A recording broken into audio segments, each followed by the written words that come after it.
Roger, give me that gun run. Right along that back, baby. Aim hot. Clear hot.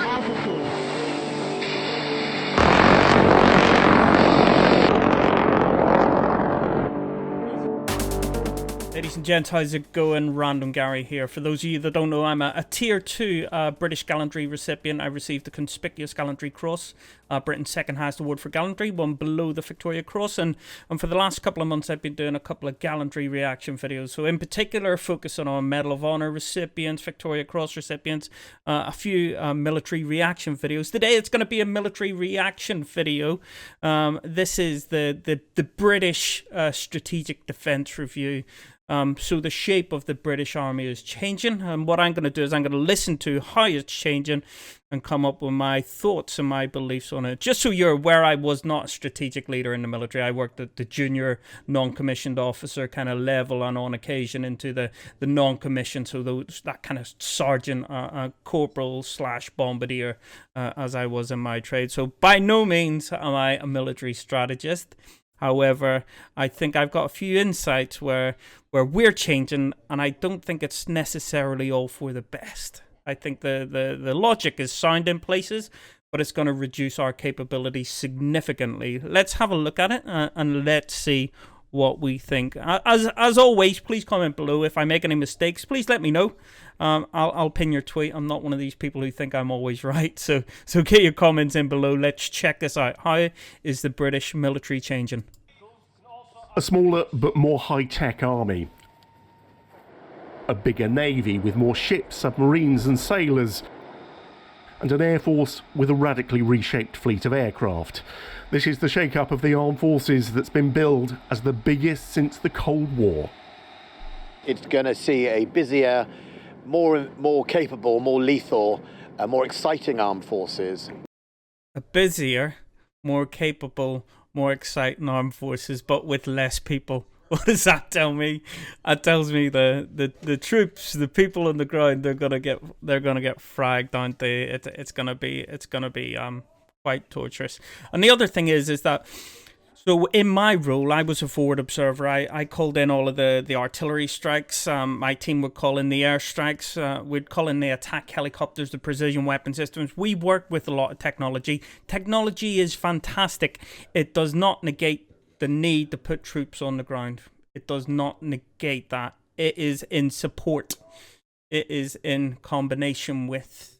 The application of technology by itself does not necessarily always secure the aim, secure the mission. In my experience, and things could have moved on, it is when they are used in combination that is when technology is at its most effective.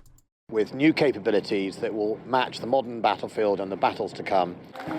But there is pain in change, and the army looks to take the biggest share of it, losing thousands of soldiers to help pay for a transformation into a much more high-technology force. Scores of tanks and the whole fleet of warrior armoured vehicles are also cut. So scores of tanks, warrior armoured fighting vehicles for the American amongst us. That's our warrior. That is our Bradley equivalent. So we are losing a lot of our tank kind of battle group and the supporting elements that go along with it, and it's being replaced by transport vehicles, shall we say, armored transport vehicles. The warrior, it had its day. It had its days. It was equipped with a 30mm cannon, which had some impact on armored vehicles. It wouldn't really scratch the surface on a main battle tank. Our Challenger was really good. It did need an upgrade, but you know, the overall platform was quite strong. It was a world contender. Warrior, probably it was getting into the legacy side. I think it was introduced in like the early 80s, possibly 82. I think Warrior initially came around. So it was aging and it did need upgraded. As far as I knew, they put like a 40mm autocannon on it, which was far more effective.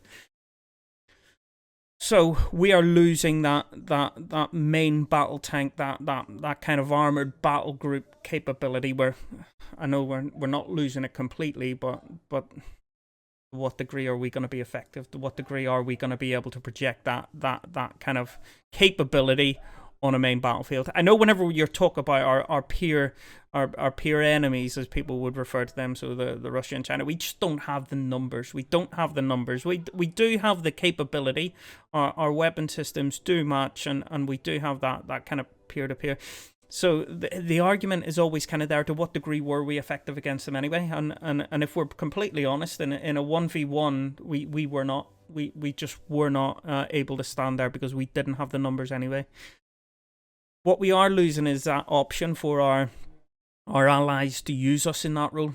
I think that's a big game changer. I think that will be a big concern for nations like America, for anybody within the UN, that UK is losing its capability. So I'd love to know what other nations are thinking of us getting rid of a lot of our main battle tanks and our main APCs. The payoff, hundreds of new armoured vehicles like Boxer and high-tech battlefield missiles and drones. The army says it's trading off mass with technology to deliver lethality.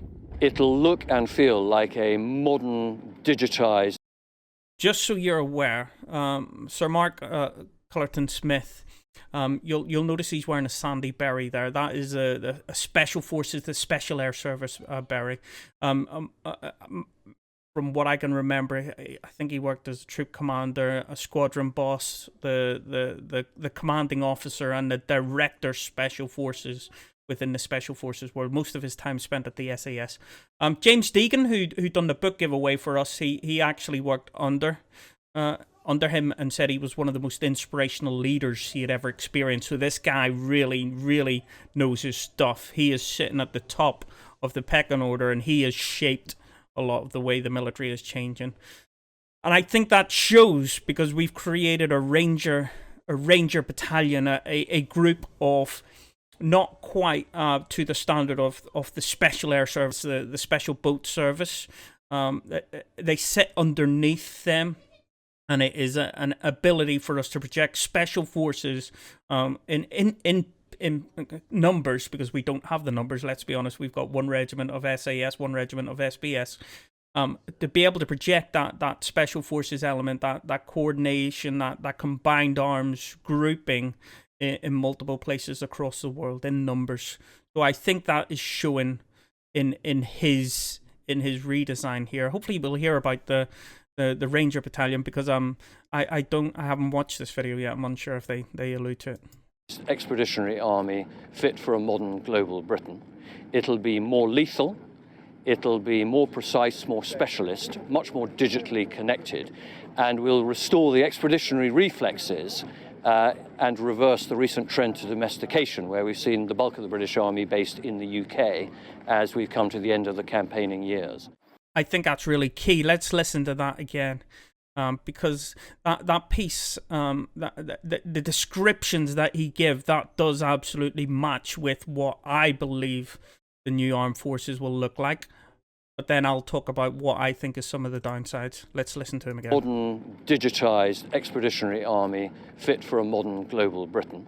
It'll be more lethal, it'll be more precise, more specialist, much more digitally connected, and will restore the expeditionary reflexes and reverse the recent trend to domestication, where we've seen the bulk of the British Army based in the UK as we've come to the end of the campaigning years. Absolutely. So very specialist, very lethal. They can react extremely quickly. These are all the things that I see as being benefits of the modern shape. Some of the downsides, but are we going to be able to sustain long-term peacekeeping missions, which a lot of our allies have called upon us in recent years. So the things like we've done in Iraq and Afghanistan, where we put battle groups in on the ground, we were always low in numbers, so our ability to do them was always kind of compromised anyway. But I can't see us doing that anymore. I can see short-term, high-intensity operations in order to defeat enemy forces. And what I'm thinking of here is the likes of the rise of ISIL, the rise of ISIS, as these kind of extremist groups move across other nations. And you're looking at things like, some places out in the Far East, you're looking at in and around Northern Africa, as these pockets expand of ISIL and ISIS. I imagine we will create and we will deploy expeditionary forces to defeat the main enemy threat in that instance. And at that point, our main troops, our main body will withdraw, and we will leave in place small training teams that will enable local governments, local populace to be able to maintain security in that area. So I think it's going to be very short, very sharp, very intense operations, and then a complete extraction, but leaving some capability there to enable the local forces to be able to take control. So it's going to be great. I think it's I've got concerns that we'll end up being a bit of a renting army. We will be seen as a very quick solution to elements like that. In one sense, it's great because we always failed whenever it came to that transfer to policing. I don't think military troops are suited for civil policing, and that was evident in places like Iraq and Afghanistan. So we will be able to go in and do the job short and sharp. My concern is what use is that to our allies? Hopefully we will remain credible and we will remain relevant, but I just don't know. Whenever our allies go on a long-term strategic deployment, I'm not sure to what degree we will be able to support and bolster them. For the Royal Navy, this review means growth. The numbers of frigates and destroyers that can work alongside the aircraft carriers will eventually increase, with new Type 26 and 31 vessels and more sailors on board. New Type 20 carriers will eventually means growth. The numbers of frigates and destroyers that can... That's a 35. Look at the smoke trail that's putting out. That's F-35 from the looks of it. What's your thoughts? It looks like it's... Yeah. I'm pretty sure it is. It's dumping a load. Yeah. I thought the engines would have been a little bit more efficient. Let me know. Is that a sign of inefficiency? Work alongside the aircraft carriers will eventually increase, with new Type 26 and 31 vessels and more sailors on board them. The RAF's future plans are being refocused around the Future Combat Air System, Tempest, a future that's expected... I don't know how much credibility I put into this, to be honest, in the Tempest. I don't know how far down the lines it is. We've seen with 35, these Gen 5, is Tempest going to be Gen 6? You know, Gen 4 jets, how they soon spiral and end up out of control. We do have the capability, as in we've got a lot of the civil aviation kind of companies within the UK who are world leading. Who build a number of high tech parts currently, but to what degree do we as a nation need to generate our own aircraft? I wonder if I would haven't seen a little bit of the 35 story. I'd be a little bit concerned about if I was in a government and setting up a project like that. To see unmanned fighter jets potentially exceeding numbers of those with pilots on board. Oh, interesting one here as well. Look at this here. I'm pretty sure is that a C-130? No jet engine, so that'll be the C-13. We're actually getting rid of our Hercules. We are getting rid of our C-130s. Okay. That's sad. Sad day, isn't it? And our Chinooks. The Chinooks are gone. Bravo November, that famous Chinook that's been flying. It flew through the Falklands. I flew upon it in Afghanistan. Bravo November will be retired. Manned fighter jets potentially exceeding numbers of those with pilots on board. And the Royal Marines, as the future commando force, will be deployed around the world, along with more of the army. Size and shape are not really true in... Big shout out to Sir Patrick Saunders. He recently came out and spoke about his mental health issues and his challenges around, I believe it was suicidal thoughts he had, so big shout out to him. I might challenge what he's about to say, but yeah, big respect to him for coming out and saying that's somebody at his level. Indicators of military capability. It's your ability to bring together more lethal, more productive, more networked, more integrated forces that are postured both to compete but also to respond to really significant threats above the threshold. And what we do really well, better than most people, is that we integrate these capabilities: sea, land, air, cyberspace and space. So don't focus so much on size and shape, focus on the lethality and focus on the extent to which it's integrated. And that's what this review sets out. So I was part of the teams that done all of that integration.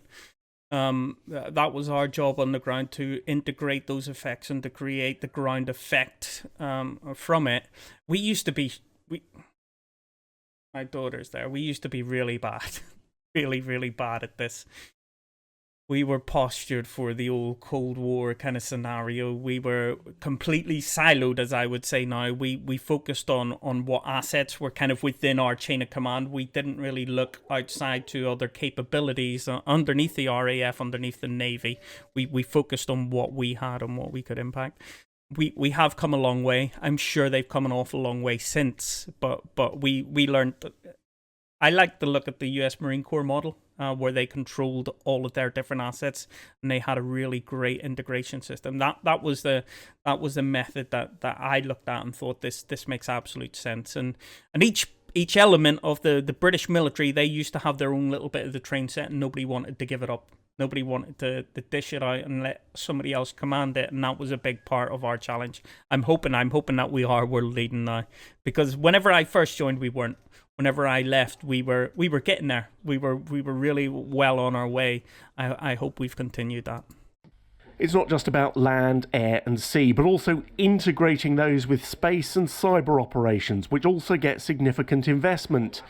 But the cuts in traditional land forces to create this new high-tech integrated military carries risk, according to some observers. I think it's a gamble against the enemy exercising a vote in a way that gets outside the Ministry of Defence's planning assumptions. So if the UK was asked to do something like a long-term stabilisation operation in the Balkans, Iraq and Afghanistan, the land forces would struggle to sustain it in the way they sustained it.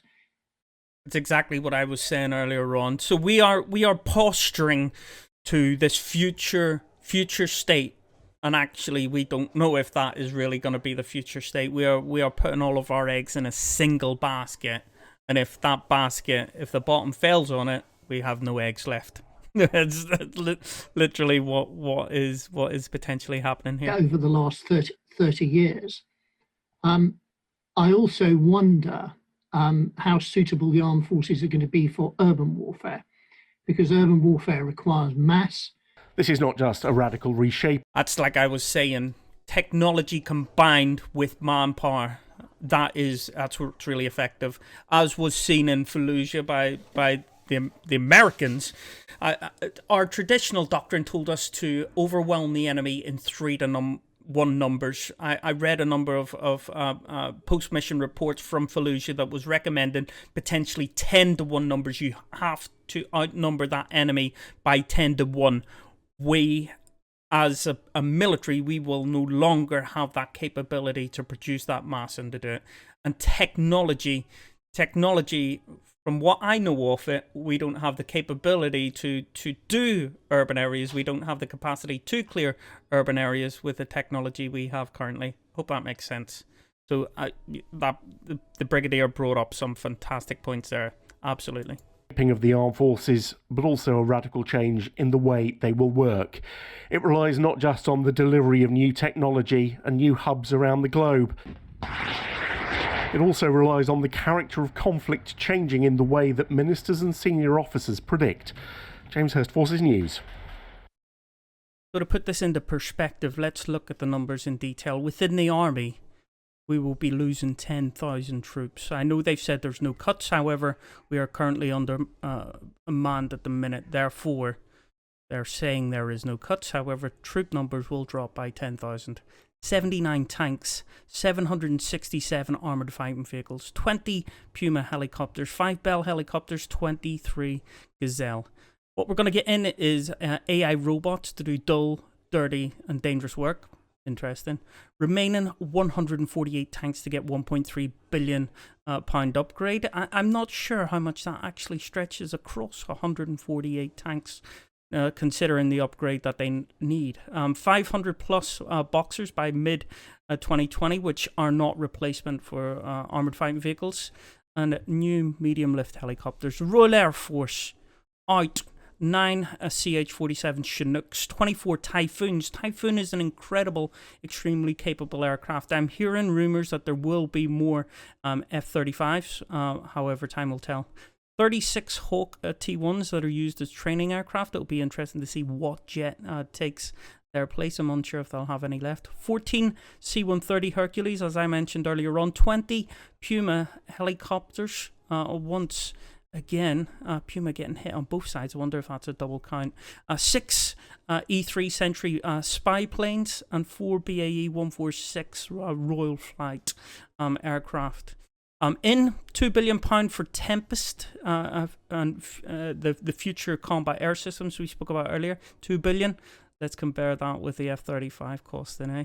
And loyal wingmen drones. Lots of focus on drone capability here.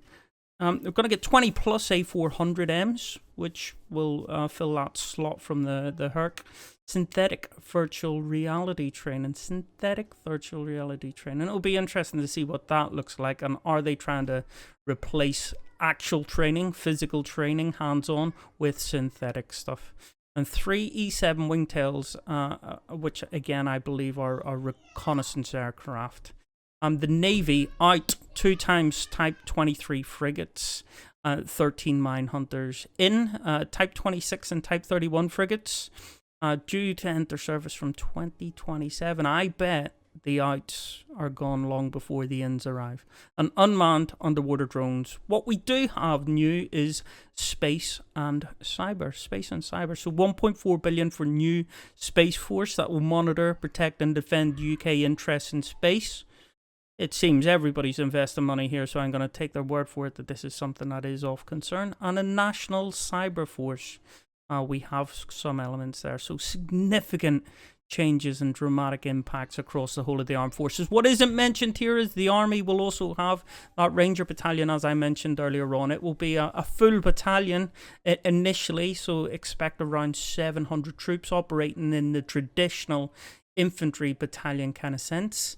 They will be a special forces, a battle group. They will be attached and work alongside and augment our main special forces element. It's a big gamble, isn't it? Wonder what will happen. So, ladies and gents, I hope that was a little bit interesting for you. My belief of the future state of the British Army is short term, very intense expeditionary forces deploying potentially across the world in what is a kind of lower end special forces role. After that intervention happens, then it would be the stabilization phase, but not us taking the lead, us supporting, us augmenting, us creating the capability within the local forces to be able to do that.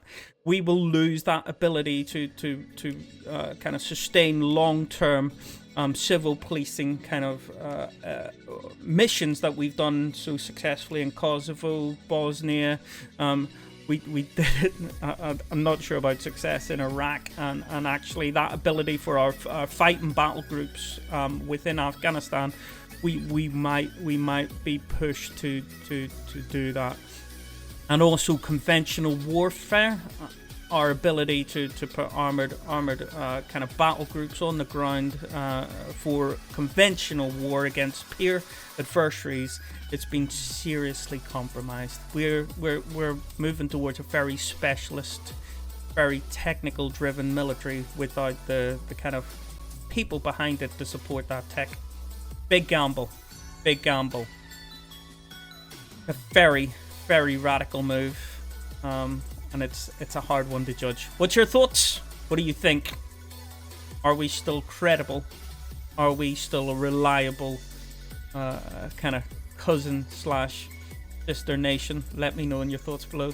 Hope to see you again very soon. Have a good day. Goodbye.